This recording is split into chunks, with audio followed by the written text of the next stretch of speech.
ফিলিস্তিনের গাজা উপত্যকায় টানা ঝড় ও ভারী বৃষ্টিতে ভয়াবহ মানবিক সংকট আরো গভীর হয়েছে। শক্তিশালী এক ঝড়ের প্রভাবে মাত্র ২৪ ঘন্টার মধ্যে অন্তত ৪ জন ফিলিস্তিনি নিহত হয়েছে বলে জানিয়েছে চিকিৎসা সূত্র। গত রাত থেকে গতকাল ভোর পর্যন্ত গাজা জুড়ে বয়ে যাওয়া এই ঝড়টি একটি গভীর নিম্নচাপের প্রভাবে সৃষ্টি হয়। টানা তৃতীয় দিনের মতো ভারী বৃষ্টি, দমকা হাওয়া ও ব্যাপক জলাবদ্ধতায় বিপর্যস্ত হয়ে পড়েছে পুরো অঞ্চল। সবচেয়ে বেশি ঝুঁকিতে পড়েছে অস্থায়ী তাঁবুতে আশ্রয় নেওয়া লক্ষাধিক বাস্তুচ্যুত মানুষ।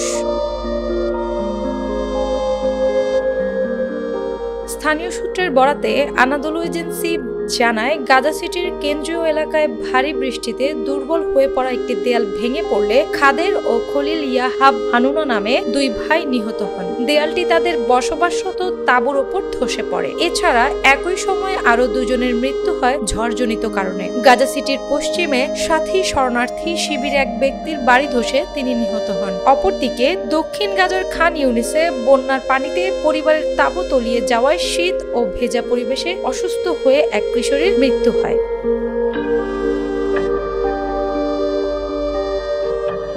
উত্তর গাজার বেইত লাহিয়া এলাকায় ইসরায়েলি বিমান হামলায় আগে ক্ষতিগ্রস্ত একটি বাড়ির অংশ ধসে পড়ে কয়েকজন আহত হন। উদ্ধার কর্মীরা আশঙ্কা করছেন ধ্বংসস্তূপের নিচে এখনো কেউ আটকে থাকতে পারেন। এদিকে গাজার সিভিল ডিফেন্স জানিয়েছে, পশ্চিম গাজা সিটির আলমিনা বন্দর এলাকায় প্রবল বাতাসে বাস্তুচ্যুতদের একটি তাঁবু ভেঙে পড়লে শিশুসহ একাধিক ব্যক্তি আহত হন। গোটা গাজায় হাজার হাজার পুরনো ও জীর্ণ তাঁবু পানিতে তলিয়ে গেছে। এতে ব্যক্তিগত মালামাল নষ্ট হয়েছে এবং তাপমাত্রা কমে যাওয়ায় মানবিক পরিস্থিতি আরো ভয়াবহ রূপ নিয়েছে।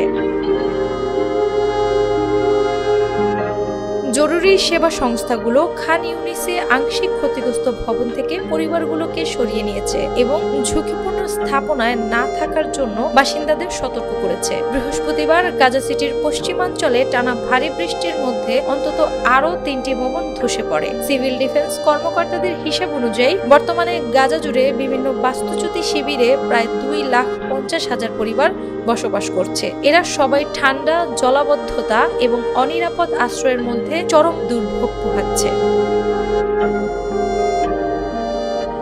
যদিও গত ১০ অক্টোবর যুদ্ধবিরতি কার্যকর হয়েছে, তবে কর্মকর্তারা বলছেন গাজায় মানবিক পরিস্থিতির তেমন উন্নতি হয়নি, কারণ এখনো উপত্যকাটিতে পর্যাপ্ত মানবিক সহায়তা প্রবেশে কঠোর বিধিনিষেধ বহাল রয়েছে। স্থানীয় কর্তৃপক্ষের তথ্য অনুযায়ী অক্টোবর ২০২৩ থেকে শুরু হওয়া ইসরায়েলি হামলায় গাজায় ৭০,০০০-এর বেশি মানুষ নিহত হয়েছেন, যাদের বেশিরভাগই নারী ও শিশু। একই সময়ে আহত হয়েছেন ১,৭১,০০০-এরও বেশি মানুষ, যদিও যুদ্ধবিরতি ঘোষণা হয়েছে প্রায় ২ মাস আগে।